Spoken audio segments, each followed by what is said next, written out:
Gunsmoke. Brought to you by L&M, the modern cigarette that lets you get full, exciting flavor through the modern miracle of the pure white miracle tip. Live modern. Smoke L&M.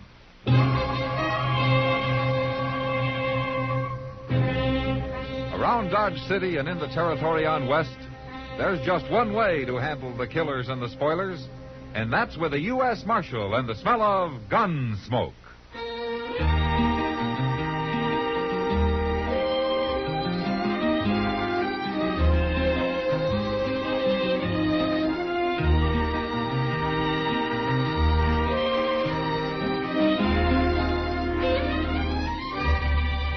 Gunsmoke, starring William Conrad. The transcribed story of the violence that moved west with young America. And the story of a man who moved with it. I'm that man. Matt Dillon, United States Marshal. The first man they look for and the last they want to meet. It's a chancy job, and it makes a man watchful.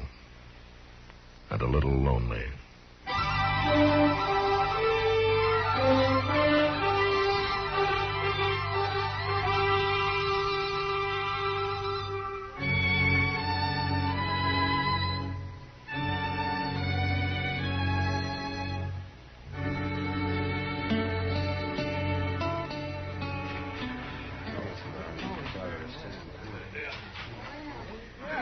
Quiet, neighbors. Quiet now. Oh, my land, Mr. Dillon. I think the parson's going to make a funeral speech. Yeah, it looks that way, all right. I declare if I have to listen to any of that gone to glory talk, I'll just bust a gallus. Well, it can't last too long. Now, quiet down, folks.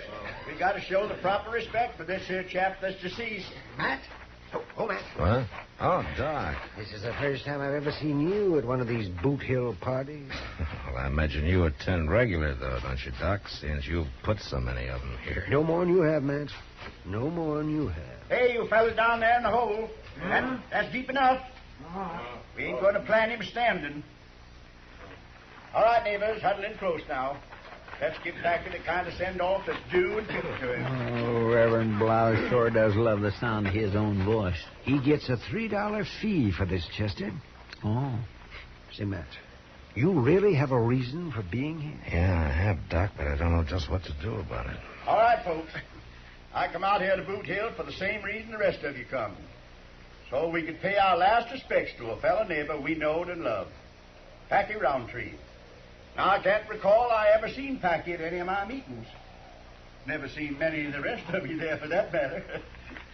But I still looked on him like all of you did, as a fine, upstanding, courageous, God-fearing gentleman. Good, honest, hard-working. A credit to Dodge City and the whole doggone country round about. Is he talking about old Packy Roundtree, Mr. Dillon? That's what he said. Yeah, but Packy wasn't nothing but a measly, miserable, shiftless old grub staker.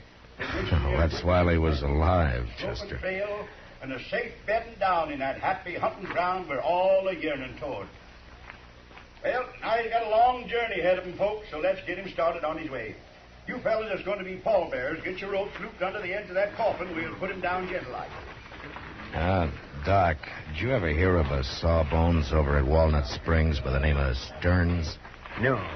Why? Yeah, because that's who signed the death certificate. Well, it must have been some doctor who was just passing through. Yeah, maybe.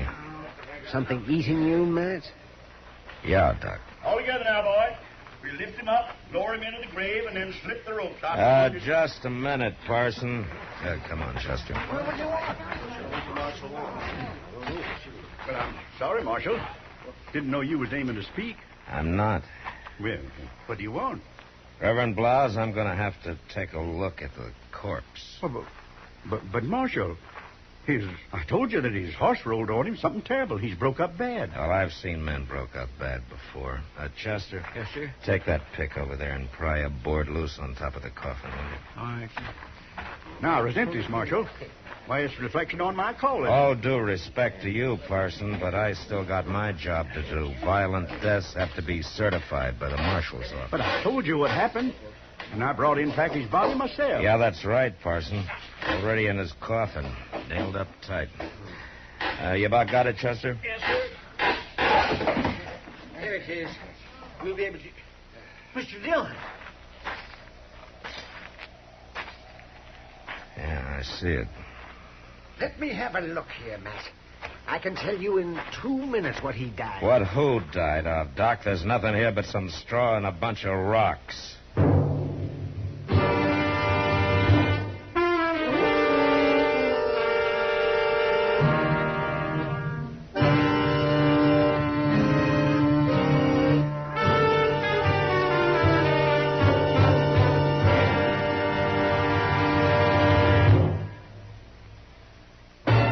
You live modern.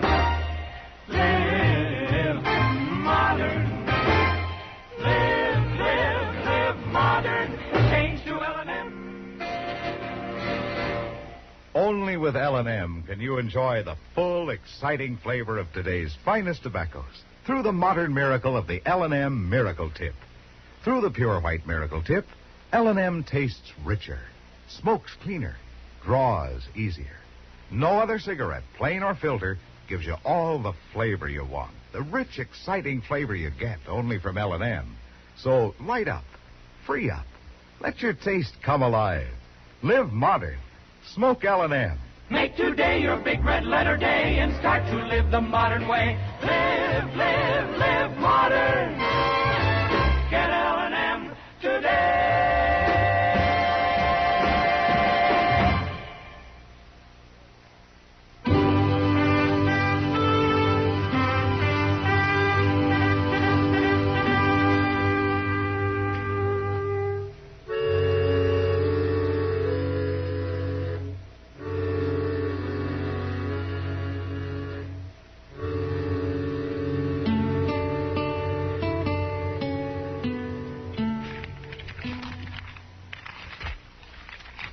Jackson, Prager, Raymond, Blake, Morales, Snyder, Creed, and... There's nobody named Hawkins in these bulletins, man. Well, it's not here either, Doc. But I didn't figure it would be. You think maybe the parson's lying? No, I figured it just wouldn't be as easy as finding the name in a stack of wanted bulletins, that's all. I can understand Packy Roundtree taking on a partner. Why, the old coot never had one before. I know, Doc. But that's who the Reverend claims turned the coffin over to him out at Walnut Springs, a man named Preston Hawkins. He said he was Packy's partner, and he gave the Reverend a will to file, leaving everything Packy. All together now, boy. We lift him up, lower him into the grave, and then slip the ropes out. Just a minute, Parson. Rocks, Matt. Packy may not even be dead.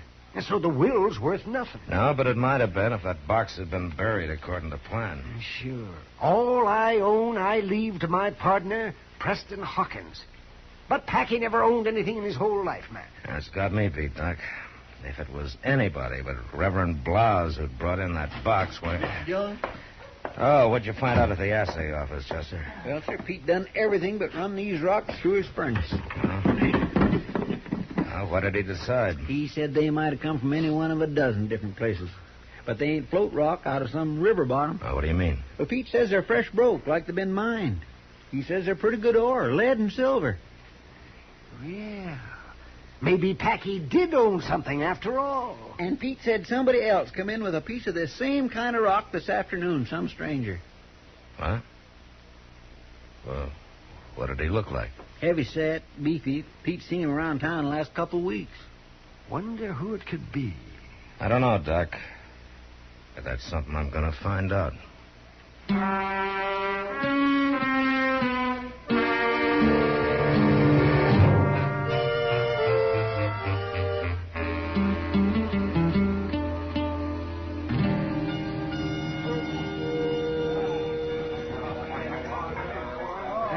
It's the man there by the end of the bar, Matt. You see the one I mean? With a calico shirt, huh? That's right. Heavy-set, bull-necked. He sure fits the description. You know him, Kitty? No, and I don't want to. He's giving the girls here a lot of trouble, Matt. He's the kind who likes to knock people around, especially if they're smaller than he is. Well, that'd cover plenty of ground. There aren't many bigger. Oh, he's the man you're looking for, Matt. I'm sure of it. He's been around Dodge about 3 weeks, and he's asked about Packy, too. Uh-huh. And he calls himself Jeb Crooter, huh? That's right. What's it all about, Matt? Maybe Crooter knows. I'll talk to you later, Kitty. You watch him now, Matt. He's mean. Flavor of today's finest tobaccos through the modern miracle of the L&M Miracle. Crooter? Well, if it ain't the marshal. Have a drink, lawman. Crooter, I understand you took some rock into Pete Will's assay office this afternoon. Any log in it? I also understand that you've been trying to find Packy Roundtree. That's so. Well, Marshal, suppose you go do your understanding someplace else. Mr. Crooter, in Dodge City, a man answers questions with a civil tongue in his head. It's a kind of a habit we got here. Are you aiming to teach me about it, are you? Yeah, I think I am. I'll kill you. Get your hand away from that gun. You don't have the guts to draw it anyway. All right, now get up. Come on your feet, Crooter. Marshal, I didn't mean no offense. I ask you some questions.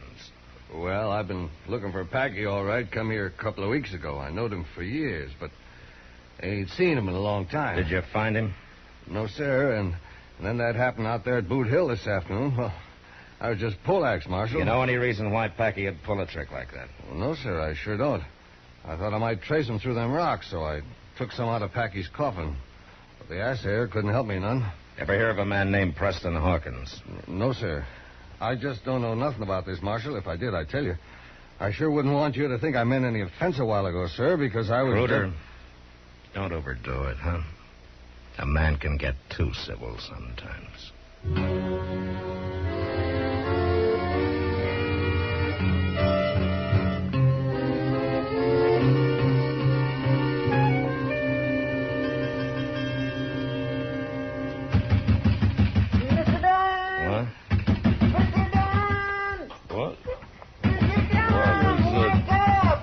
All right. Hold your horses. I gotta talk to you, Mr. Dillon. All right, just a second. Mr. Dillon! Mr. Dillon! What's the matter, Chester? I'm right sorry to wake you up, but the parson's over at the office, and he says he's got to see you. Reverend Blouse? He sure picks a fine hour to come calling. Well, he ain't calling exactly. Truth is, he's awful upset, Mr. Dillon. Oh, what about? You won't never believe this, but the parson says he wants to confess.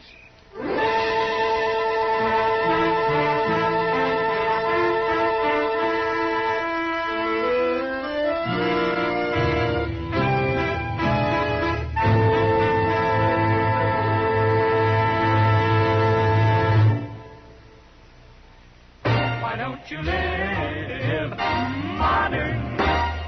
Live modern. Live modern. Change to L&M. Yes, have an L&M. Enjoy a really modern cigarette. A cigarette that gives you all the full, exciting flavor of today's finest tobaccos. No other cigarette, plain or filter, gives you the flavor you get through the modern miracle of the L&M Miracle Tip. Through the pure white Miracle Tip, L&M tastes richer, smokes cleaner, draws easier. So light up, free up, let your taste come alive. Live modern, smoke L&M. Make today your big red letter day and start to live the modern way. Live modern. Get L&M today.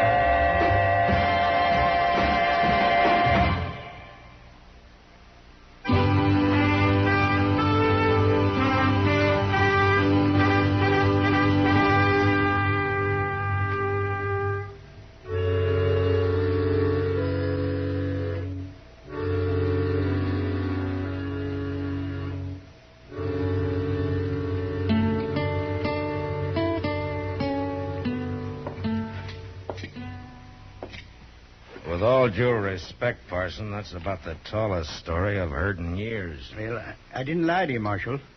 I maybe just let you mislead yourself a little. Now, you claim that Packy Roundtree met you outside of Walnut Creek and asked you to help him, huh? He was in mortal fear of his life, Marshal. That's the only reason I done it.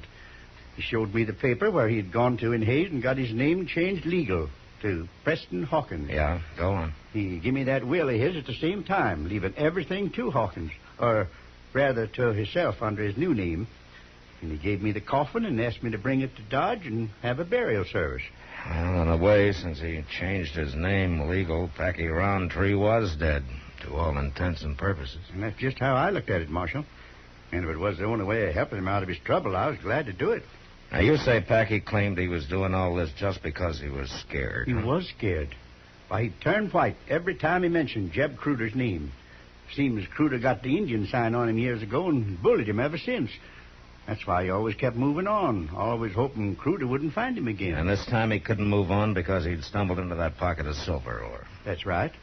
Where Walnut Creek cuts sharp up through the Comanche Hills. Uh-huh. Well, from what I saw of Jeb Crooter, Packy's story holds together pretty solid. Crooter's a coward and a bully, all right. Yeah, sure is. How do you figure I got my head cut open this way? I was going to ask you about that. Crooter forced his way into my house tonight. What? Yeah, he buffaloed me with his gun barrel, and he threatened to shoot my wife if I didn't tell. Didn't tell what? How to get to Packy's silver mine. I had to, Marshal. I didn't have no choice. Why? Chester. Yes, sir. Get a couple of horses saddled fast.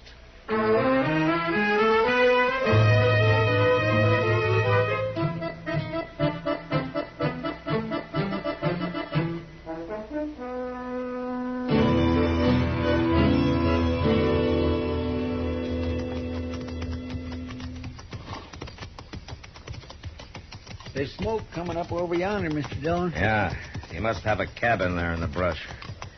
Now, wait a minute. Hmm? Now, there's the opening to his mine shaft there. Well, I declare if that don't beat all. He sure has got things mighty well hid. Mr. Dillon? Yeah, there's a horse tied in the bushes. I wonder if by any chance... Hit the ground, Chester. There goes somebody running across the creek. Yeah, and it's Jeb Crooter. Well, he's heading for the mine shaft. Hold it, Crooter! He run inside. Yeah, but it's probably the only way back out. Come on, Chester. Darn fool. Ought to had better sense than to run for a place he can't get out of. I guess he was surprised. He wasn't expecting anybody to ride in on him. That's fair enough, Hollers. Now you stop right there in your tracks. Why, it's Packy Roundtree. Yeah, just take it easy, Chester. Fine darn thing. Man works all night in his diggings and can't even get his breakfast out. Somebody shooting up a ruckus. Well, doggone if it ain't the marshal. Morning, Packy. Yeah. Or Preston Hawkins, I guess it is now. Oh. Well, I reckon you know the whole story then, huh? Yeah, and so does Jeb Crooter. Crooter. We just chased him into your mine shaft over there. Oh, you don't say so. Oh, now, that's mighty interesting. Yeah, we were just going in after him. Packy. I reckon he'll keep for a while. Let's sit down. Look, Packy, I think we've No, got... sit down, Marshal. That's the only way out. He can't get out no other way. Yeah, we might as well for a minute. Yeah, now, I want to tell you about Crooter and why I done what I done. You see, the fact is, Marshal, I'm a goddamn coward. Oh, what do you mean? Well, I just ain't got the courage most men got. When it comes to Jeb Crooter, I ain't got none at all. I want to tell you about 3 years ago, out in Montana Territory, when I thought I'd got clean away from him. I had me little flock of sheep, built it up from nothing. Then Crooter showed up again. He hog-tied me, Marshal, to make me sign over the sheep to him. Look, I want to show you my legs here. It's how come I limp like I do. Packy, later, huh? Could we hear the rest of it? He held his gun 6 inches from the calf of my leg and put a bullet through it. I wouldn't sign. Then he put a bullet through the other one. I signed, Marshal. Well, he ought to be hung doing a thing like that. What? Merciful heaven, well, that come from the mine shaft. Yeah, right on time. Well, that's darn good fuel. Come on, Chester. Let's see if we can get him out of there. Oh, no, Marshal. You can't go in there. Huh? No, not now you can't. See, I worked all night and got me around to drilling. 13 holes and loaded them up. 5, 6... Yeah, I touched them off just before I went up to the cabin. But you don't understand. Crooter's in that shaft, Packy. Crooter?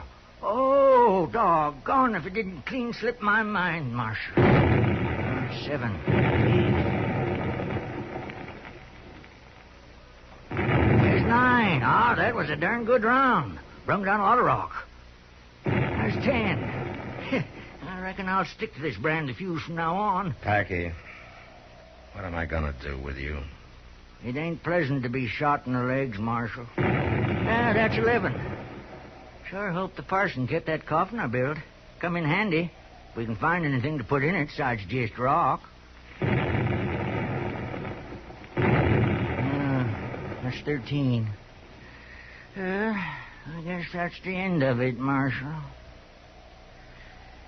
Yeah, I guess it is, Packy.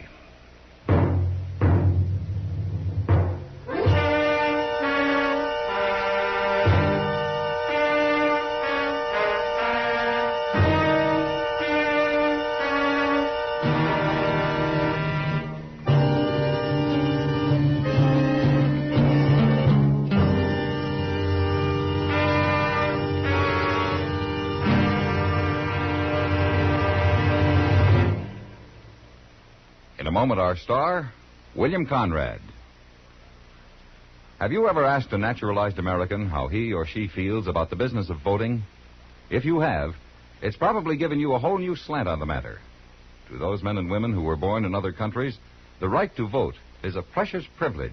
Hit the ground, Chester. There goes somebody running. Across the creek. Yeah, and it's Jeb Crooter. Actually, the right to vote should give us all the same heady thrill. It is we, you and I, who determine the course of our country and the conditions of our own lives with those votes we cast on Election Day.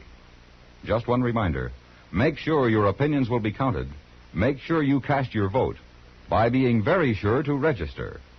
Registration days differ in varying localities. Check on the time in your community and get your name on the rolls. Then take advantage of all of America's media of communication for informing yourself on the issues involved. And then when Election Day comes, go to the polls with pride and responsibility and vote. And now, William Conrad.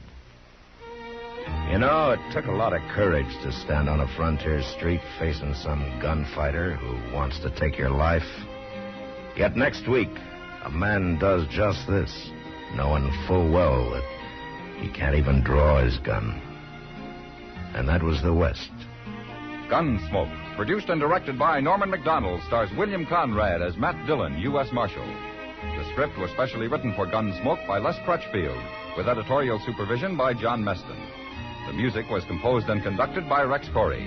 Sound patterns by Ray Kemper and Bill James. Featured in the cast were Ralph Moody, Paul Dubov, and Joseph Kearns. Marley Bear is Chester, Howard McNear is Doc, and Georgia Ellis is Kitty. Join us again next week for another specially transcribed story as Matt Dillon, U.S. Marshal, fights to bring law and order out of the wild violence of the West in Gunsmoke.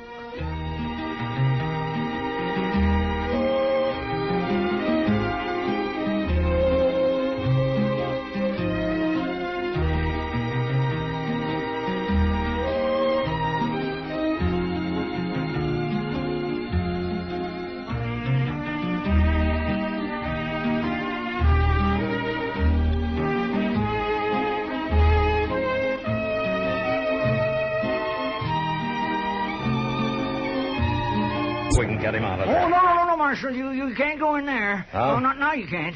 See, I worked all night and got me around to drilling.